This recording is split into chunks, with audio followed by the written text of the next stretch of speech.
no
दिनाचा सोयरा पांडुरंग, वाट पाहे उभा भेटीची आवडी, कृपाळू तातडी उतावेळ, मागील परिहार पुढे नाही सीन, झाली आदर्शन एक वेळा, वाट पाहे उभा भेटीची आवडी, कृपाळू तातडी उतावेळ, तुका मने नेदी अनिकाचे हाती, फैसला तो चित्ती निवडेना, वाट पाहे उभा भेटीची आवडी, कृपाळू तातडी उतावेळ, पांडुरंगा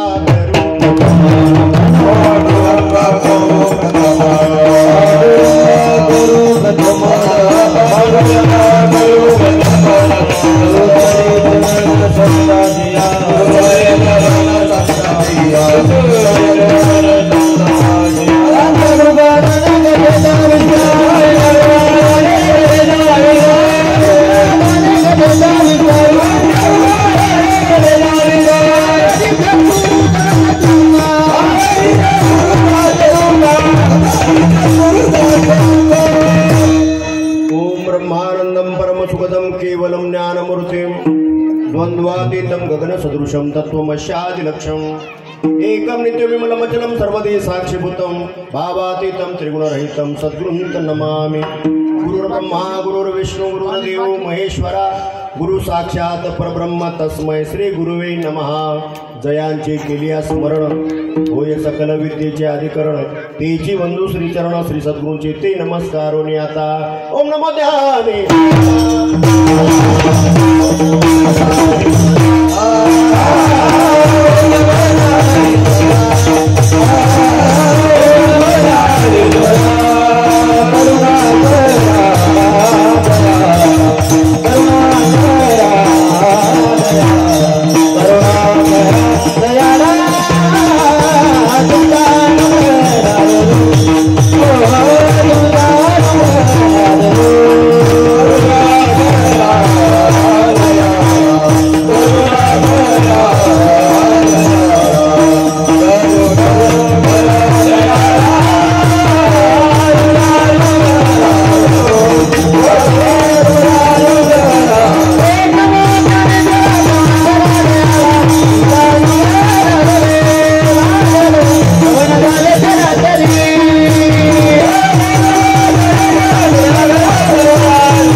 पवन झालो चराचरी, मी तो कला कुसरी काहीच नेने, बोलतो वचने अतिभाविका, तुमचा अनुग्रह लादलो पवन झालो चराचरी, एका जनार्दनी तुमचा दास, ज्याची आस पुरवावी, तुमचा अनुग्रह लादलो पवन झालो चराचरी, पंढरीसी जारी आल्यानो संसारा, दिनाचा सोयरा पांडुरंग, वाट पाहे उभा भेटीची आवडी, कृपाळू तातडी उतावेळ।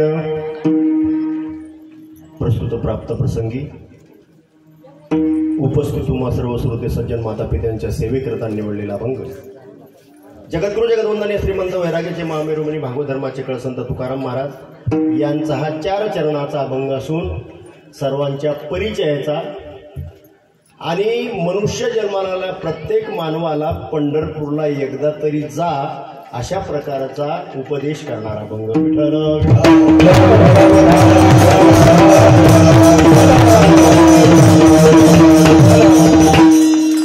सेवेला सुरुवात करण्यापूर्वी थोडासा पर्याय, प्रतिवर्षाप्रमाणे याही वर्षी श्री भैरवनाथ यात्रेनिमित्त सुरू झालेला अखंड हरिनाम सप्ताह आज पुन्हा एकदा आपल्या ग्रामस्थांच्या वतीनं हरिभक्तपरायण उकले काकांनी आजच्या दिवसाचं मला निमंत्रण दिलं, त्यामुळे खऱ्या अर्थानं मला आपलं सर्वांचं दर्शन झालं। आज एका वारकऱ्याकडे तुम्ही सेवा दिली त्याबद्दल मी सर्वप्रथम आपल्या सर्वांचा आभारी आहे। ज्याप्रमाणे अखंड हरिनाम सप्ताह करायचा म्हटला, यात्रा करायची म्हटली की सर्व ग्रामस्थांना, सर्व पंच कमिटीला ज्याप्रमाणे अखंड हरिनाम सप्ताहाचं यात्रेचं महिना 2 महिने आधी सर्वांना वेध लागतात अखंड हरिनाम सप्ताहाचे आणि यात्रेचे. तसे जो अगदी अंतकरणापासून वारी करणारा जो वारकरी आहे ना, त्याला आपण हाडाचा वारकरी म्हणू. हा त्याला महिना 2 महिने वारीचे वेध लागतात. आणि मला वाटतं वारी आता अगदी जवळ 2 महिन्यावर आली. आमच्या कानावर रोज आवाज येतो. आमच्या कानावर दक्षिणेकडून येणारा वारा आमच्या कानात सांगतोय, ए वारकरी दादा, पहिला दक्षिणेचा वारा येता देखील सामोरा. चला चला पंढरपुरा,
वारकऱ्याच्या कानात येऊन सांगतो, वारकरी दादा, चला चला पंढरपुरा. नामा मने वेगू करा विठ्ठल भक्ताचा सोयरा.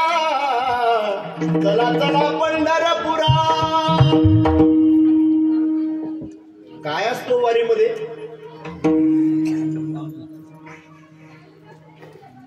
आता जे वारीला गेले असतील त्यांना माहिती. मी तुमच्या सगळ्यांच्या पायावर डोकं ठेवून तुम्हाला विचारतो बरं का, जे जे आळंदी ते पंढरपूर पायी वारीला गेले असतील किंवा गावावरनं दिंडीत वारी गेले असतील त्यांनी फक्त हात वर करा. वा वा वा वा वा, विठ्ठल विठ्ठल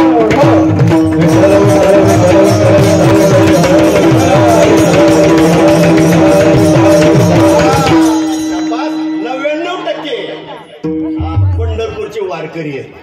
मग आता तुम्हाला जास्त काही सांगणे नाही, आपण आनंद घेऊ आज. हो, काय असतं वारीमध्ये? 1998 साली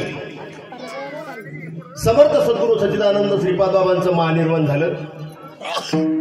आणि 1998 साली आळंदीवरनं माऊली ज्ञानोबारायच्या बरोबर संत श्रीपाद बाबा व संत रामदाव पालखी सोहळा सुरू झाला. आणि मला वाटतं त्या पहिल्या वर्षाला 33 लोक आम्ही वारीमध्ये होतो. त्या 33 लोकांना पाणी पाजण्याकरता टँकर आमच्या उकले काकांचा होता. आम्ही आठवण विसरलो नाही. 98 म्हणजे 25 वर्षापूर्वी, 98 पासून माझी वारी सुरू झाली. 25 वर्ष मागच्या वर्षी माझ्या वारीला पूर्ण झाली. रौप्य महोत्सवी वर्ष पालखी सोहळ्याने साजरा केला आणि माझाही रौप्य महोत्सव वारीचा सोहळा मागच्या वर्षी झाला. म्हणजे अखंड न चुकता, गाडीत न बसता आळंदी ते पंढरपूर पायी वारीचा आनंद मी माझ्या आयुष्यामध्ये घेतला. म्हणून मला अधिकार आहे तुम्हाला सांगण्याचा.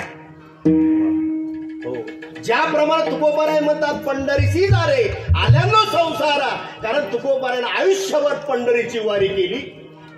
आमचं परम भाग्य की आम्हाला महाराष्ट्रामध्ये जन्म मिळाला, ज्ञानोबा तुकोबारायच्या सहवासामध्ये मिळाला आणि आम्हालाही माऊली ज्ञानोबाराय बरोबर वारी करायला मिळते. 25 वर्ष आम्ही भाग्यवान आहोत. म्हणून त्या वारीच्या वाटेनं काय असतं, वारीचा काय आनंद असतो तो आम्ही अनुभवला. आणि अनुभव आले अंगा ते जगा. कीर्तन म्हणजे टाइमपास नाही, अनुभव आले अंगा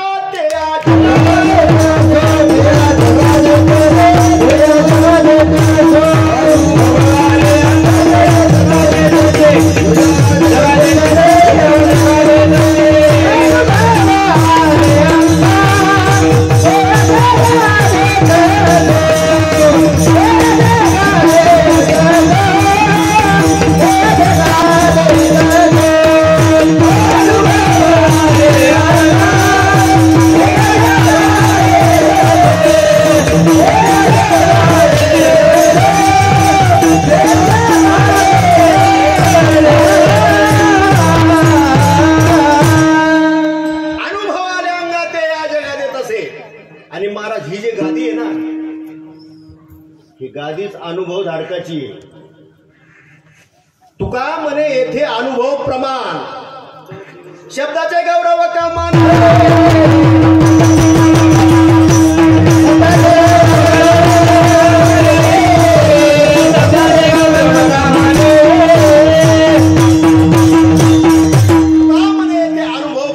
शब्दाचे गौरव कामा नये म्हणून 25 वर्ष आधी अनुभव घेतला आणि म्हणून आज तुमच्या अखंड हरिनाम सप्ताहामध्ये मला वाटतं पहिल्यांदा मी हा अभंग घेतला.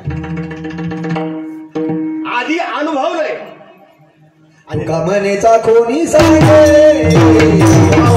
कामनेचा कोणी सांगे, कामनेचा कोणी सांगे,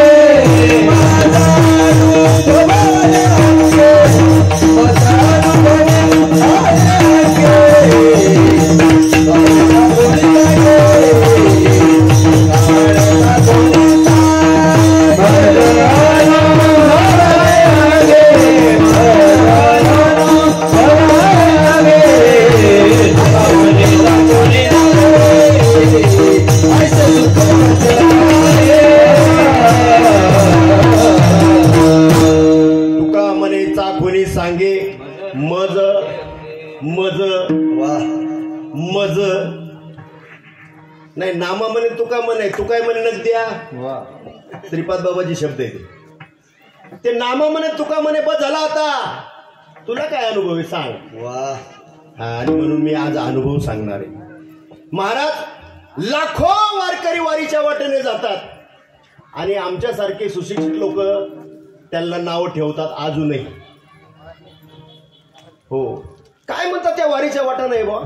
ऊन वारा पाऊस नोकरी छोकरी सगळं सोडायचं, घरदार सोडायचं आणि 15-20 दिवस त्या उन्हाळा वारात पावसात त्या वारीत जायचं. काय असतं त्या वारीमध्ये.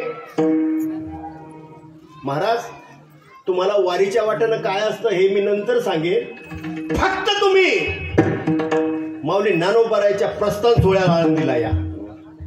वारीच्या वाटेचा सर्वात उच्च कोटीचा आनंद जर तुम्हाला मिळवायचा असेल तर तो आळंदीमध्ये माऊलीच्या प्रस्थान सोहळ्याला असतो. म्हणून वारीच्या वाटेचा पहिला आनंदाचा सोहळा आहे तो माऊलीच्या प्रस्थान सोहळ्याचा. महाराष्ट्रातील मानाच्या दिंड्या आपल्या भगव्या पताका खांद्यावर घेऊन आळंदीमध्ये महाराज उपस्थित होतात. काही थोड्याच मानाच्या दिंड्या मंदिरामध्ये येतात आणि काही ज्येष्ठ वरिष्ठ असे अधिकारी मंडळी मंदिरामध्ये असतात.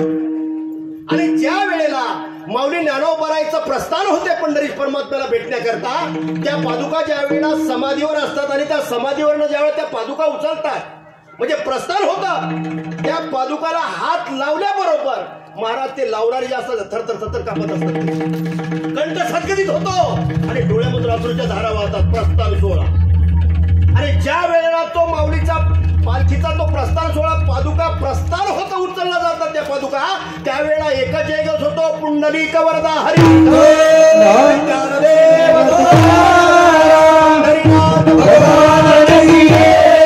ईश्वर महाराज. असा ज्यावेळेला जयघोष होतो त्यावेळेला प्रत्येकाच्या अंतःकरणामध्ये ते प्रेम भरून येतं. डोळ्यामधून ऑटोमॅटिक आनंद अश्रूच्या धारा लागतात. अंगावर रोमांच उभे राहतात. महाराज वारकरी तर शहराला जातो यात नवल नाही, पण महाराज सिद्धेश्वर भगवान प्रत्यक्ष त्या शिवलिंगामध्ये तांडव नृत्य करायला सुरुवात करतात. तांडव नृत्य. हो, एवढा आनंद होतो माझ्या शंकर भगवंताला की ते नाचू लागतात. ज्यावेळी ते नाचतात ना त्यावेळेला आजही या विद्युयुगामध्ये आजही सिद्धेश्वराचा असा कळस हलतो. महाराज तुम्ही पाहिला का.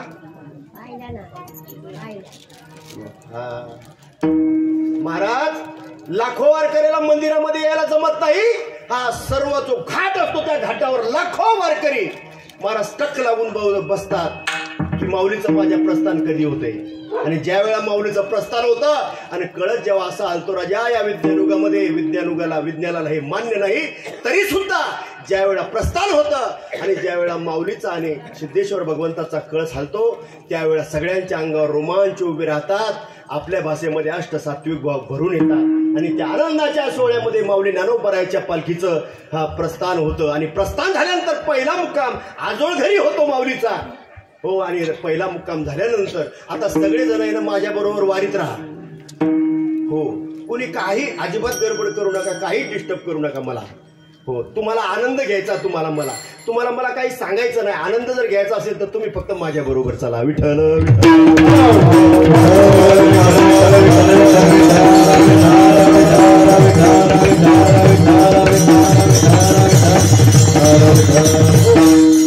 आणि माझी एक थोडीशी वाईट सवय अशी, वर्गामध्ये जर 50-60 विद्यार्थी बसलेले असतील, त्यातला एखाद्यानं जर चुळबुळ केलं तरी मला ते सहन होत नाही.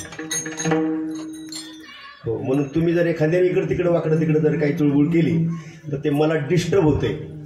मला डिस्टर्ब होणे असं जर तुम्हाला वाटत असेल तर तुम्ही मात्र सगळ्यांनी शांत बसून कीर्तन ऐका. विठ्ठल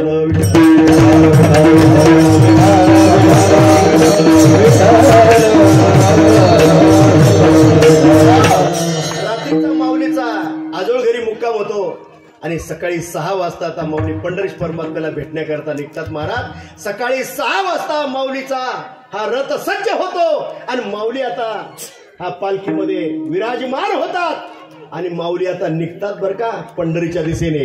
ज्ञानोबा माऊली तुकाराम,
माऊली निघाले ना महाराज. वारीच्या वाटेनं 1 नंबरचा आनंद असतो तो भजनाचा आनंद असतो. गरजे पंढरपूर, गरजे पंढरपूर, चालला नामाचा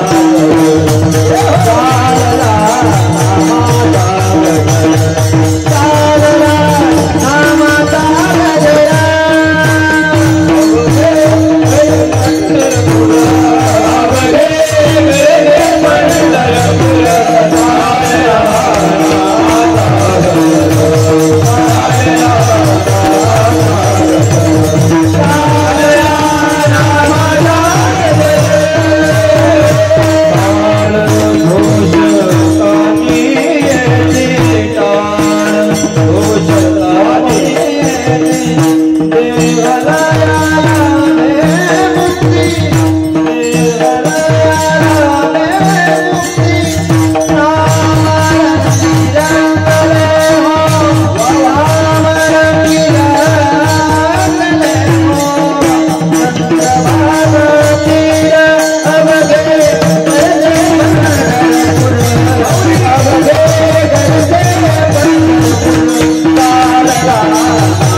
आनंद आहे तर वारीत किती आनंद असेल. आनंद तिथीचा मुखया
आनंद तेथीचा मुखया शिवाच्या. आता मुखे माणसं बोलतात असं म्हणतात ते खरंय काय. आता अनुभव सांगतो. 25 वर्षामध्ये बाबांच्या पालखीमध्ये 1 वर्षी एक मुका वारीमध्ये सामील झाला. आळंदी ते पंढरपूर त्याला बोलता येत नाही, पण त्यानं दुसरं काहीच काम केलं नाही. डायरेक्ट त्यानं पालखीमधल्या पादुकाची पूजेचाच मान घेतला. मला तुम्हाला मी पाय चप्पल नाही घातली त्याला आळंदी ते पंढरपूर. आणि तो रोज सकाळी सगळ्याच्या आधी उठायचा, सगळ्यात शेवटी झोपायचा. त्यानं सेवा केली. आनंद तेथीचा मुखया शिवाच्या. महाराजांनी प्रमाण दिलं, त्यावर अनुभव सांगतो आता. हो, बोलणं फक्त बोलणं नाही, अनुभव. आळंदी ते पंढरपूर तो महाराज सेवा करत करत आला. पालखी चंद्रभागेमध्ये गेली आणि ज्या वेळेला बाबांच्या पादुकाचं स्नान करण्याकरता पादुका घेऊन सगळे अधिकारी मंडळी महाराज चंद्रभागेमध्ये प्रवेश करती झाली. दही आणलं, दूध आणलं, अत्तर वगैरे नाही का स्नान करण्याकरता. आणि महाराज स्नान चालू झालं आणि स्नान संपल्यानंतर एकच जयघोष झाला. पुंडलिक वरदा हरिविठ्ठल श्री ज्ञानदेव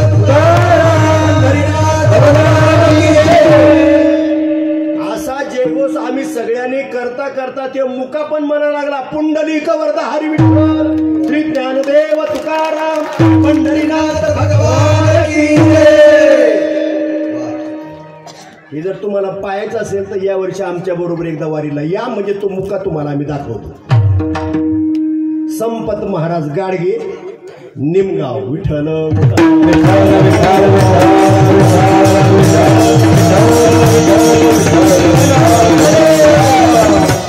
आनंद तेथीचा मुकया शिवाच्या बैरे ऐकती गाणी रे.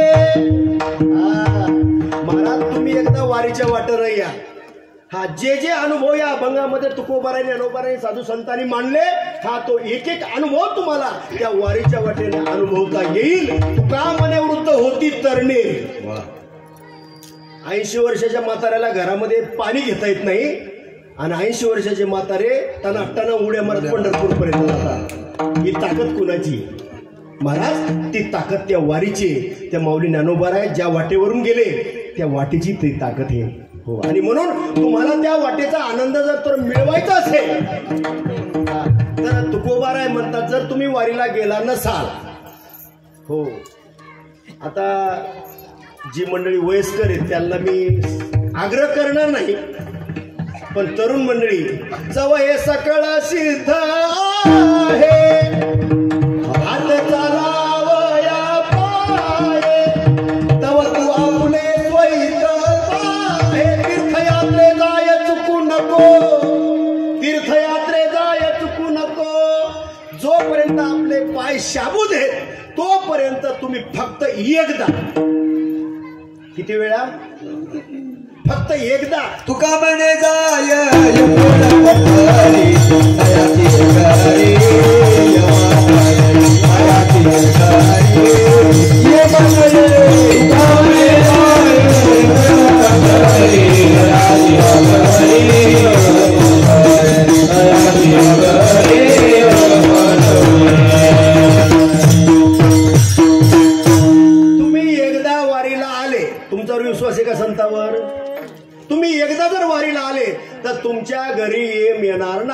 एवढी गॅरंटी तुकोबाराय जातं. फक्त तुम्ही एकदा पंढरपूरला वारीला या. एकदा जर तुम्ही वारीला ना तर काय होईल एकदा तर तुकोबाराय म्हणता सांगतो ना, सुखा लागी करसी तळमळ तरी तू पंढरीशी जाय 100 वेळ. 100 वेळ का तरी तू पंढरीशी जाय 1 वेळ. मग तू अवघाची सुख रूप होसी जन्मोजन्मीचे दुःख विसरसी. तुम्ही एकदा फक्त जर वारीला आलात तर तुम्ही सुखरूप व्हाल. म्हणून माझे तुकोबाराय म्हणतात, जे वारीला आले असतील तरी दरवर्षी वारी करा, आणि जे अजून वारीला आले नसतील हा त्यांनी एकदा पंढरपूरला या. अभंगाचं पहिलं पंढरीशी जा रे आला नो संसारा, पंढरीशी जा रे आला नो संसारा, पंढरीशी जा रे आला नो संसारा,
पंढरीशी जा रे आला नो संसारा. मनुष्य शरीराला म्हणजे संसाराला. संसाराचा शब्द इथं अर्थ काय होतो? मनुष्य शरीराला जेवढे जेवढे लोक तुम्ही आलात त्या प्रत्येकाने एकदा पंढरपूरला जा. महाराज साधू संतांनी ही वारी केली आणि अनुभव अभंगामध्ये या ठिकाणी तुकोबारायांनी मांडला. जगाच्या पाठीवर अनेक देव आहेत, अनेक तीर्थ आहेत, पण जगाच्या पाठीवर आपल्या भक्ताची वाट पाहणारा देव जर कोण असेल तर तो पांडुरंग परमात्मा एकटाच आहे. उभा भाविकासाठी उभा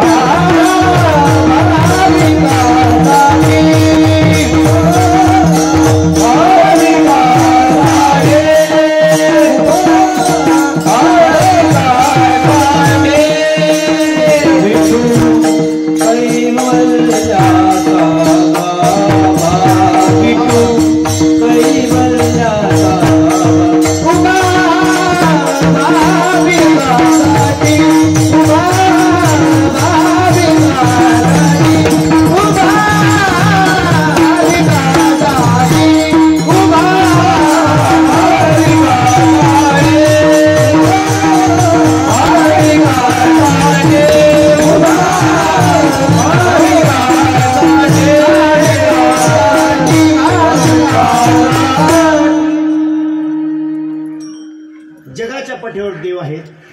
आपण सगळे देवदेव करणारी मंडळी आहेत, पण एकच देव आहे जगाच्या पाठीवर की जो आपल्या भक्ताची वाट पाहतो. म्हणून तुकोबाराय म्हणतात, हा जो तुमची वाट पाहतो त्याला एकदा भेटण्याकरता फक्त एकदा आयुष्यामध्ये तुम्ही पंढरपूरला जा. काय असतं त्या वारीमध्ये?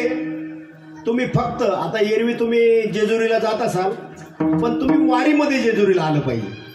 हा काय असतं त्या वारीमध्ये? हा महाराज ज्या वेळेला पालखी आता जेजुरीच्या जवळ येते, आधीच काही आपली मंडळी पुढे जातात आणि पोते भरासे भंडार घेऊन ठेवतात, आणि जेव्हा त्या चौकामध्ये सगळे वारकरी जातात, हो रथ उभा राहतो आणि चौकून महाराज सगळे वारकरी सगळे टाळकरी मंडळी खंडोबाराच्या गोंधळामध्ये सामील होतात.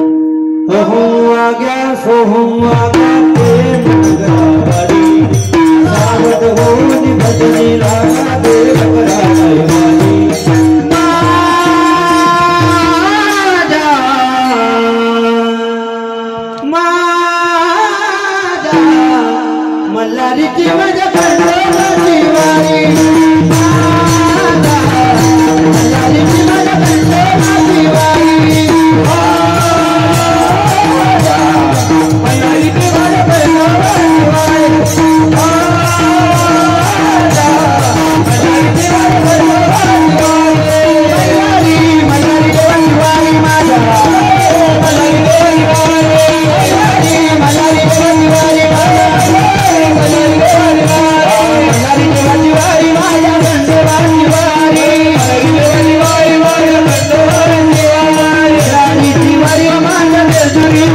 आमच्या बरोबर 1000 वारकरी चालतात.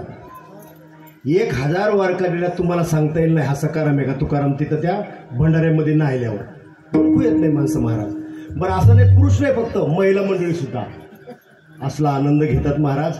मग आता तो आनंद जर तुम्हाला घ्यायचा असेल तर तो दहीवडीत नाही. तुम्हाला एकदा जे आले नसतील त्यांना बरं का, जे आले असतील त्यांना धन्यवाद, पण जे आले नसतील त्यांना एकदा तुम्ही एरवी जाता साजेदुरीला, आम्ही पण जातो, पण त्या वारीमध्ये जाण्यामध्ये आणि ज्यावेळेला प्रत्यक्ष माऊलीच त्या वाटेने चालतात खंडोबाला भेटण्याकरता निघतात त्यावेळेला खंडोबाला किती आनंद होत असेल आणि माझ्या माऊलीला तिथं किती आनंद होत असेल आणि काय बदल चालला असेल त्या ठिकाणी. खंडराया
मला सांगा तुम्हाला घरची आठवण येईल का?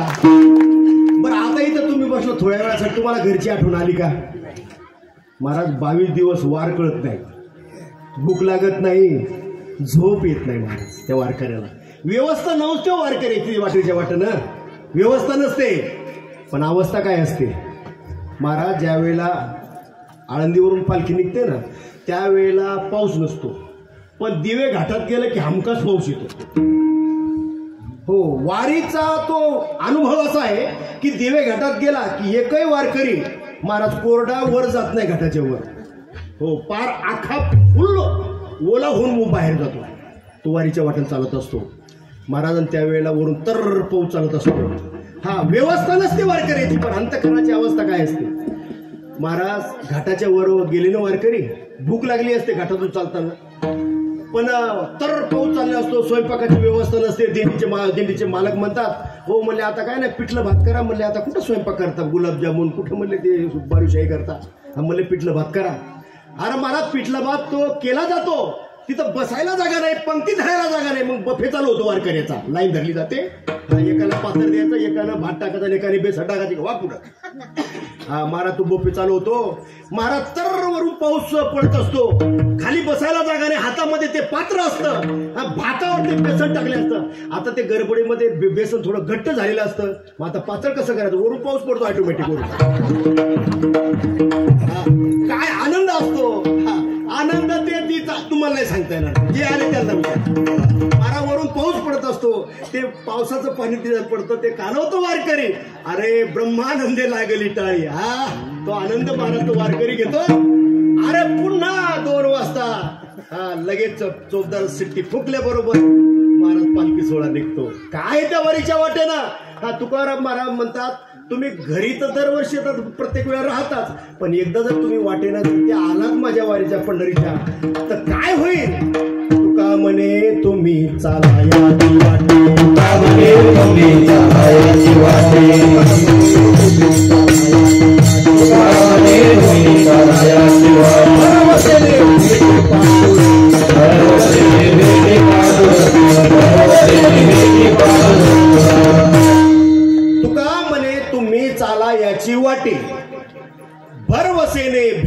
पांडुरंग. तुकोबाराय भरोसा देऊन सांगता, तुम्ही फक्त एकदा वारीच्या वाटेनं या, तुम्हाला पांडुरंग परमात्मा भेटतो.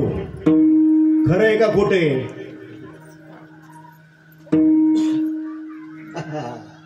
भेटलेले माणसं माझ्या समोर आहेत बसलेले सगळे, आणि ज्यांना ज्यांना पांडुरंग परमात्मा भेटला त्यांचे चेहरे मला सांगतात की त्यांना सगळ्यांना भेटलाय. आता ज्यांना नाही भेटला आणि ज्यांना काही संशय असेल त्यांनी आता एकदा या. मग भरवसेने भेटे पांडुरंग. बरं तो कुणाला भेटतो? माळकऱ्याला भेटतो का? तुमचा भ्रम आहे की माळ घातल्यानंतरच पांडुरंग परमात्मा भेटतो. हा भ्रम काढून टाका. मी अनुभव सांगतो तुम्हाला. तुम्ही जर त्या वाटेनं निघाला तर चुकोबाऱ्याचे शब्द आहेत, खट नट यावे, शुद्ध होऊन जावे, दौंडी पिटी व्हावे चोखा.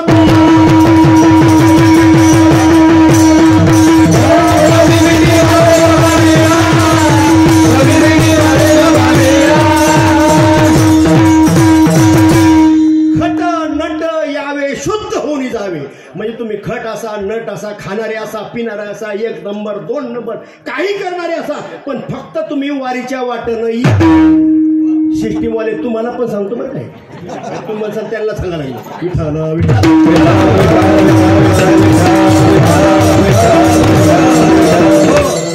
तुम्हाला विशेष का सांगतो कारण सिस्टीम तुम्ही 1 नंबरची लावली म्हणून. नाही तर याच दैवडी मध्ये आम्ही पहिले कीर्तनं केलीत ना, ती सिस्टीम माहीत होती, मंडप सगळे गाणारे कसे आम्हाला सगळं माहित होतं. पण आज 1 नंबरची व्यवस्था आहे सगळी. हा, गाणारे सुंदर आहेत, वाजवणारे काय वा. आणि इथं आमचे लेकरं माऊलीच्या वारीच्या वाटाचे लेकरं सगळे. हो, म्हणून खूप आनंद वाटतो. म्हणून सगळ्यांनी ऐका गेला तू का म्हणे तुम्ही चाला याची वाटे. जर तुम्ही त्या वाटेवर भरवसेने भेटे पांडुरंग. पांडुरंग परमात्मा तुम्हाला भरोसा देऊन सांगतो तुम्हाला भेटते. मसल महाराज आमच्या गळ्यात माळ नाही, सांगतो ना ज्याच्या गळ्यात माळ नाही त्याला भेटेल का नाही भेटेल. मी जिथे राहतो भोसरीमध्ये, माझ्या घराचं 4थं घरी, घराच्या शेजारी 1 2 3 4थं घर कोकणी कुटुंब राहतं. आता कोकणी कुटुंब म्हणजे मासे आणि भात. हो, खायला मासे आणि भात, प्यायला दारू. दुसरा त्यांचा काही त्याला देव नाही, धर्म नाही, काही नाही, असं ते कुटुंब राहतं. आणि योगायोगाने वारीची अशी 1 महिन्याची वारी आता जवळ आली आणि तेवढ्यामध्ये त्यांची कंपनी बंद पडली. 3 मजली घर आहे, सगळे एकदम यथाव्यवस्थित आहे. हा, आणि कंपनी बंद पडली. मग म्हटलं काका नेमका आता योग आला वारीचा आणि कंपनी बंद पडली, तुम्हाला सुट्टी आतापर्यंत मिळली नाही, अर्ध आयुष्य निघून गेलं, 50 वर्ष निघून गेलं. मग आता तरी आता योग आला, कंपनी बंद पडली, एकदा आमच्या बरोबर चला. नाही आलो असतो, पण ते वारीच्या वाटेनं मिळते का? डायरेक्ट मला बोलला माणूस. म्हणलं राजा यायचं तर येऊ नको, पण वारीची मस्करी करू नको, फुकट मरशी, मस्करी करू नको, टवाळकी करू नको माझ्या साधू संतांच्या वारीची. महाराज काही न बोलता मी निघून आलो. काय बोलणार तशा माणसाला? पण 15 दिवसानंतर पुन्हा 8-10 दिवस गेले का की माझंच मन तिथं गेलं की महाराज घुटमळण तिथं. काका ऐशी कळवळ्याची जाती. हो, ते अंतकरण महाराज थांबत नव्हतं, ते दिसला की जायचं. काका हो परत सुट्टी मिळेल का नाही सांगता येत नाही, कंपनी चालू झाली तर चला ना एकदा वारीला. म्हणले महाराज तुम्हाला सांगितलं ना, आम्हाला 2 टाइम खाल्ल्याशिवाय आणि ते पिल्याशिवाय जमत नाही बाबा. तो तुमच्या वारीच्या वाटेनं ते कसं काय? म्हणले आमचं तर जमणार नाही, तो आम्ही मला शक्य नाही. झालं, तेव्हा निघून गेलो. मग आता तरी महाराजांनी पुन्हा म्हणाय पाहिजे का त्याला? पण पुन्हा महाराज आणखी वारी जवळ आली, 8 दिवसावर वारी आली. भेटले ना काका, काका अहो पुन्हा चान्स नाही, चला वारीला. महाराज एकदा झालं, 2दा झालं, एवढा मोठा माणूस सांगतोय आणि वारकरी सांगतो, अनुभवाचा माणूस बोलतोय. म्हणले महाराज आता तुमची इच्छाच आहे तर म्हणले ते लोक येतात ना आळंदीहून पुण्यापर्यंत, तुम्ही तेवढं येतो चालेल का? म्हणलं तेवढंच, म्हणलं तेवढंही चालायचं काम नाही. कारण संत श्रीपाद रामदेव पालखी सोहळा आळंदीवरून निघाला की पहिला मुक्काम भोसरी आणि दुसरा मुक्काम पुण्यात आहे. म्हणजे तुला एवढं 30-35 किलोमीटर चालायचं काम नाही, तुला फक्त 10-12 किलोमीटर चालायचं. म्हणलं मग तर भले भारी. मग महाराज तो आयुष्यात पहिल्यांदा आळंदीला आला आणि पालखी सोहळ्यामध्ये बाबाच्या तो सामील झाला. महाराज काय असतं त्या वारीमध्ये? हा माणूस 2 टाइम खाणारा पिणारा आळंदीवर पालखी निघाली, संध्याकाळपर्यंत त्याला खाण्याची आठवण नाही, पिण्याची आठवण नाही. हा महाराज आमच्या वारकऱ्यामध्ये तो फुगड्या खेळत होता, हरिपाठ म्हणत होता, भजन म्हणत होता आणि आनंदामध्ये तो भोसरीपर्यंत आला. त्याला काही आठवण नाही. संध्याकाळी म्हटलं काका अंधार पडायच्या आधी निघून जा. नाही ना म्हणलं ते हरिपाठ का काय असते ते पाहून मग जातो. आता हरिपाठ पाहायची व्यवस्था आहे काही नाही. म्हणलं ते हरिपाठ एकदा पाहून जातो. म्हणलं बरं. मग त्याने ते हरिपाठ 1000 लोक असतात वारीमध्ये, एकही वारकरी बसून हरिपाठ करत नाही महाराज. ही खासियत आहे संत श्रीपाद बाबा रामदास बाप्पांची सोयीची.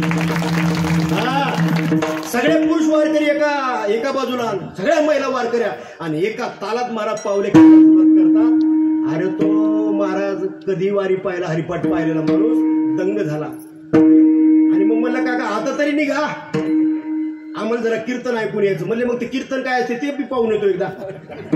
तो कीर्तन पाहायला थांबला आणि कीर्तन महाराज त्यांनी ऐकलं. त्या वारीच्या वाटेचं कीर्तन होतं ते. महाराज वारी करणाऱ्या महात्म्याच्या मुखातून ते शब्द बाहेर पडले आणि तो घरी आला. आम्ही घरी आलो. मग रात्री सकाळी महाराज मी उठायच्या आधी तो उठला, आंघोळ करून लगे मला म्हणतो महाराज चला. कुठं म्हणले ते पुण्यापर्यंत बोललो होतो तुम्हाला. हा पुण्यापर्यंत यायचं. महाराज तो सकाळी पुण्यापर्यंत आला आणि तिथं संध्याकाळी शेवटची 10ची गाडी. म्हणलं काका 10ची गाडी शेवटची आहे बरं का भोसरीला जाणारी, तर तुम्ही काय करा बाबा निघा. नाही ना म्हणलं ते कीर्तन आहे असेल आज. म्हणलं मग कीर्तन 9 ते 11 आहे. नाही नाही म्हणले मी 10 वाजता जातो बरोबर. कशाचा कीर्तन बसला 11 वाजले तरी त्याला भान नाही राहिलं. गाडी निघून गेली. म्हणलं काका आता काय करता. म्हणले काय करू आता. म्हणलं काय काळजी करू नका, माझा बिछाना आहे, आपण 2 जण बिछाण्यात झोपू. माझ्या बिछाण्यात आम्ही 2 जण झोपलो. 25 वर्ष ज्यांनी वारी केली त्या वारकऱ्याचा त्याला स्पर्श झाला महाराज. माझ्या जवळ तो झोपला आणि सकाळी मी 4 वाजता काकड्याला उठलो, तो पण उठला. म्हणले आम्हाला तुम्ही झोपा. म्हणलं मला काकड्याला जायचं नाही. म्हणले मी पण येतो काकड्याला. म्हणलं काकडा करायचा असेल तर आंघोळ करावी लागते. म्हणलं तू तर चेट्टी पण नाही आणली, तू आंघोळ कुठून करची. नाही नाही म्हणले मी तर येणार. मग बाबा माझीच ती ओली चेट्टी त्याला दिली, हो माझा टावेल त्याला दिला, त्याची आंघोळ केली. मग आम्ही काकड्याला बसलो. काकडा झाला आणि काकडा झाल्यानंतर काकड्यामध्ये त्या ब्रह्मानंदामध्ये तो आनंद घेतला. मग आता सकाळचा नाश्ता झाला, पालखी निघायची. आता आम्हाला पुण्यामध्ये काही खरेदी करावं लागते पालखी धुळ्याची. म्हणून त्याला म्हणलं काका आता तुम्ही इथं आरती झाली की तुम्ही निघा, आम्ही चाललो पुण्यामध्ये. आम्ही पुण्यामध्ये गेलो. संध्याकाळी ज्या वेळा आम्ही आलो अपेक्षा पॅलेसला पुन्हा मुक्कामावर, तेव्हा हा हरिपाठामध्ये पावले खेळत होता पुन्हा. म्हणलं काका तुम्ही पुण्यावरून जाणार होता. अहो म्हणले मला मागच जाऊ वाटणं म्हणलं. आणि महाराज तो रात्री गेला नाही. पुन्हा सकाळी मला ते दिवे घाटक काय असते ना, ते लय लोक दिवे घाटाचं वर्णन करतात, लय लोक तिथं प्रसाद वाटतात म्हणले. तिथपर्यंत येतो आणि महाराज तो दिवे घाटामध्ये आला. आता दिवे घाटातला आनंद सांगू का तुम्हाला. त्या वारीच्या वाटाचा दिवे घाटातला सर्वात पहिला आनंद आहे महाराज. एकाही वारकऱ्याच्या अंगावर महाराज असा कोरडा नसतो. आणि ते काय भारुडं चालतात, काय त्या गवळणी चालतात. आणि त्या गवळणीच्या भारुडाच्या नादामध्ये वारकरी कधी तो घाट चढून जातो कळत नाही. आणि तो अशा आनंदामध्ये तो घाट चढून वर सासवडला आला. आणि मला काय म्हणतो महाराज असं वाटतं की असंच आता पंढरपूरला यावं. म्हणलं चांडाळा त्याच्यासाठी तर तुला म्हणत होतो.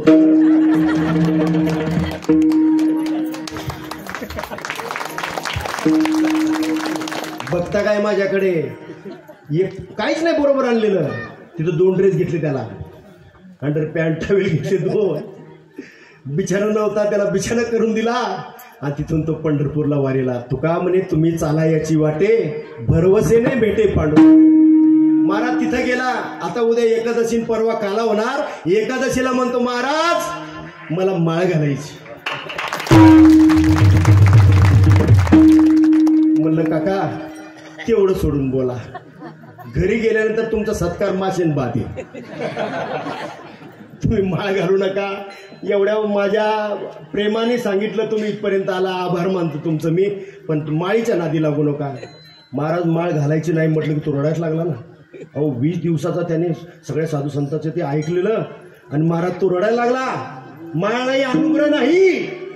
त्याच्या अष्टसात्व भरून आले, रडायला लागला. मला महाराज माझं मनुष्य जन्माचं वाटोळ जर करायचं असेल तुम्हाला तर माळ घालू नका, पण मला माळ घालायची. महाराज माझा अंत करून भरवणार, आता करावं काय. म्हणलं एक काम कर, बायकोला फोन कर, तिची परवानगी घे. म्हणले बायको परवानगी देत नाही, तिच्या खानदानीत नाही म्हणले आमची आहे माळकरी, ती परवानगी देते का. मला तुम्ही माळ घाला. आता काय करावं? मग त्याला एक आड घातली. म्हणलं राजा, तुला जर माळ घालायची असेल आणि तू माळ घालून जर घरी गेला आणि तुझ्या बायकोने मासे भात केलं तर तू काय खाशील? एक दिवसाचं नाही नाही नाही म्हणले, जोपर्यंत ती भाजी भाकरी करत नाही तोपर्यंत मी घरात जेवणार नाही म्हणले. शपथ घेतली. मग काय बाबांकडे गेलो, अनुग्रह मिळाला, माळ घातली आणि महाराज आधीच भाव त्याच्या अंतकरणामध्ये निर्माण झालेला आणि तो वारकरी आणि आम्ही घरी आलो. संध्याकाळी उद्घाटन झालं मासे भात. महाराज त्यानं काही तक्रार केली नाही बायकोकडा. पहिल्यांदा माळ घातल्याबरोबर पहिलं कडाक्याचं दोघांचं भांडण झालं, कारण त्यांचं भांडण आम्ही शेजारी असल्यामुळे आम्ही ऐकत होतो. हो महाराज ते भांडण झालं. शेवटी बायकोनं महाराज नाही बनवलं. हो तो उठला आणि हॉटेलमध्ये जाऊन जेवून आला. बरं संध्याकाळी नाही केलं, मग सकाळी तर ऐकवलं बायकोनं. बायको सकाळी पायकडे मासे भात करता करता 1.5 महिना झाला. महाराज ती ऐकत नाही बायको. मग 1.5 महिने महाराज बाहेर पोट भरतं का? हो घरातला खाणारा माणूस बाहेर पोट भरत नाही. शेवटी आला घरी आणि रडू लागला. तुका म्हणे तुम्ही चाला याची भरवसेने भेटे. महाराज आला आणि रडू लागला. महाराज तुम्ही म्हणले तसं झालं हो, बायको ऐकत नाही. म्हणलं मी सांगितलं होतं तुला, पंढरपुरातच सांगितलं, तू माळीच्या नादी लागू. बरं म्हणले ती माझं ऐकत नाही, तुम्ही तरी सांगून बघा. म्हणलं बायको तुझी आणि मी सांगून कसं ऐकत नाही नाही म्हणले, तुम्ही एकदा सांगून तर पहा. मी शेजारी जरी राहतो तर एवढ्या वर्ष कधी उंबरा ओलांडला नाही त्या माणसाचा. पण महाराज त्या माणसा रडू लागला. म्हणलं गेलो त्याच्यासाठी आणि त्या ताईला समोर बसवलं. म्हणलं ताई, तुम्ही माझ्या वयाने जर माझ्यापेक्षा मोठे असाल तर माझी मोठा भाऊ मला, लहान भाऊ म्हणा. आणि जर माझ्यापेक्षा तुम्ही लहान असाल तर मी तुमचा मोठा भाऊ म्हणून माझे 5-10 मिनिटं माझे 2 शब्द ऐका. समोर बसली ताई आणि 5-10 मिनिटं फक्त. पती हा पतिव्रतेचा कोण असतो? मनुष्य जन्म कशासाठी मिळाला? वारीचा काय आनंद आहे? पंढरपूरचा पंढरी परमात्मा आपला कोण आहे? हे सगळं 10 मिनिटं सांगायला बसलो. अर्धा पाऊण तास झाला मी सांगत होतो आणि ती माऊली ऐकत होती. पाऊण तासाने तिच्या डोळ्यामधून अश्रूच्या धारा सुरू झाल्या. माळकरी नाही, माळकरी नाही सांगत होतो, ती माऊली ऐकत होती. डोळ्यातून धारा आणि अंतकरणापासून म्हणली, महाराज पती हा पतिव्रतेचा परमेश्वर असतो हे मला आज कळालं. आणि या चांडाळीनं अरे पती हा परमेश्वर मी 1.5 महिना उपाशी मारला. चुकले महाराज, चुकले मी. इथून पुढे उद्यापासून या घरामध्ये मी मांसाहार करणार नाही म्हणले. तुका म्हणे तुम्ही चाला याची वाटे भरवसेने भेटे पांडुरंग. हे शब्द महाराज खऱ्या अर्थानं अनुभवाला आले. त्या घरातला मांसाहार बंद झाला. आता पुढचं आहे का गणित? ते पुढचं आणखीन आश्चर्य असं आहे. 1.5-2 महिने गेले. महाराज जर अगरबत्ती घरामध्ये जर लावली तर सुगंध घरातल्या सगळ्या लोकांना का फक्त लावली त्याला? बोला बोला. मग घरामध्ये एखादा जर साधक असेल, नामधारक असेल, सद्गुरूचा अनुग्रह ज्याला मिळाला, तो जर चिंतन करत असेल तर त्या चिंतनाचा प्रभाव घरातल्या सगळ्या माणसावर पडायला पाहिजे का एकट्यावर? पडायला पाहिजे ना. महाराज तसं झालं. तो रोज संध्याकाळी कामावून आला की संध्याकाळी बसायचा, पूर्ण भाव होईपर्यंत चिंतन करायचा. त्याचा परिणाम असा झाला, 2 महिन्यानंतर ज्या माऊलीनं 1.5 महिना नवरा उपाशी मारला ती माऊली आमच्या दारात आली. आमची ताई आता समोर आहे पुराव्याला जामीन. त्या आमच्या ताईला काय म्हणते, हो तुमचे महाराज ती मला माळ घालतील का? हो 1.5 महिन्यांनी 2 महिन्यांनी ती माऊली ती आमच्या दारात. हो तुमचे महाराज मला माळ घालतील का? तर आमची माऊली म्हणले ते बोंबलत त्याच्यासाठीच फिरतात म्हणले रोज. ते कीर्तन करत जे फिरतात ते त्याच्याकरता फिरतात म्हणले, नाही तर त्यांना काय कमी. MIT विश्वशांती विद्यापीठामध्ये सर्व्हिस आहे, राहायला बंगला आहे, फिरायला गाडी आहे. ते बोंबलत त्यासाठी फिरतात. येतो हिताचा कळवळा. या जगाचा हित माझ्या साधू संतांनी जाणलं आणि रात्रंदिवस देव घेऊन दार फिरले. देव घ्या कोणी, देव घ्या कोणी, देव घ्या कोणी, देव घ्या कोणी, देव घ्या कोणी, देव घ्या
महाराज 9 वाजता कीर्तनात संपत नाही वाटतं.